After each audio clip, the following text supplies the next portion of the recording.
कार्तिक माह में विष्णु भगवान की कहानी। एक नगर में एक सेठ व सेठानी रहते थे और सेठानी रोज विष्णु भगवान की पूजा करती थी। सेठ को उसका पूजा करना बिल्कुल अच्छा नहीं लगता था। इसी वजह से एक दिन सेठ ने सेठानी को घर से निकाल दिया।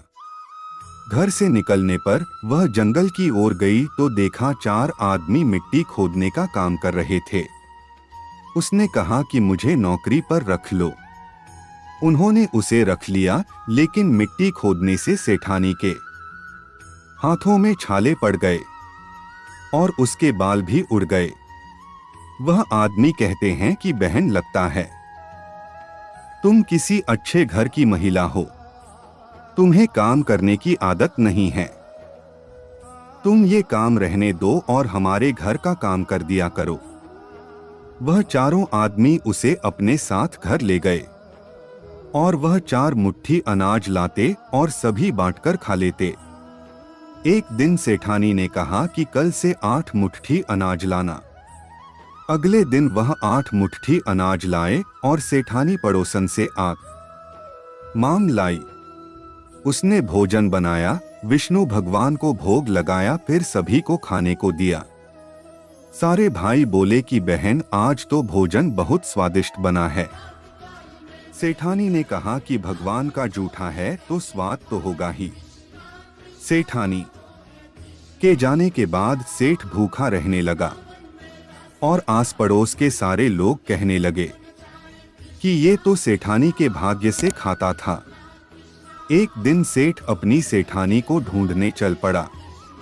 उसे ढूंढते हुए वह भी उस जंगल में पहुंच गया जहां वह चारों आदमी मिट्टी खोद रहे थे। सेठ ने उन्हें देखा तो कहा कि भाई, मुझे भी काम पर रख लो। उन आदमियों ने उसे काम पर रख लिया, लेकिन मिट्टी खोदने से उसके भी हाथों में छाले पड़ गए और बाल उड़ने लगे।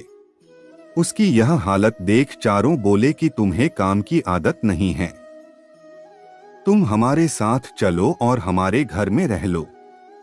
सेठ उन चारों आदमियों के साथ उनके घर चला गया और जाते ही उसने सेठानी को पहचान लिया, लेकिन सेठानी घूंघट में थी तो सेठ को देख नहीं पाई।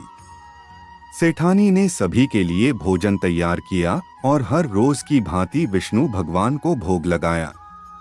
उसने उन चारों भाइयों को भोजन परोस दिया, लेकिन जैसे ही वह सेठ को भोजन देने लगी तो विष्णु भगवान ने उसका हाथ पकड़ लिया। भाई बोले कि बहन, ये तुम क्या कर रही हो? वह बोली, मैं कुछ नहीं कर रही हूं, मेरा हाथ तो विष्णु भगवान ने पकड़ लिया है। भाई बोले, हमें भी विष्णु भगवान के दर्शन करा। उसने भगवान से प्रार्थना की तो विष्णु जी प्रकट हो गए। सभी ने दर्शन किए। सेठ ने सेठानी से क्षमा मांगी और सेठानी को साथ चलने को कहा। भाइयों ने अपनी बहन को बहुत सा धन देकर विदा किया। अब सेठानी के साथ सेठ भी भगवान विष्णु की पूजा करने लगा और उनके परिणाम से उनका घर अन्नधन से भर गया। इस कहानी को कहने के लिए संक्रांति से इसका आरंभ करना चाहिए और 1 साल तक इसे कहना चाहिए। उसके बाद उद्यापन कर दे। विष्णु भगवान का पीला पीतांबर, पाव भर गुड़, 5.25 रुपए और लक्ष्मी जी का श्रृंगार का सामान, साड़ी व दक्षिणा दे।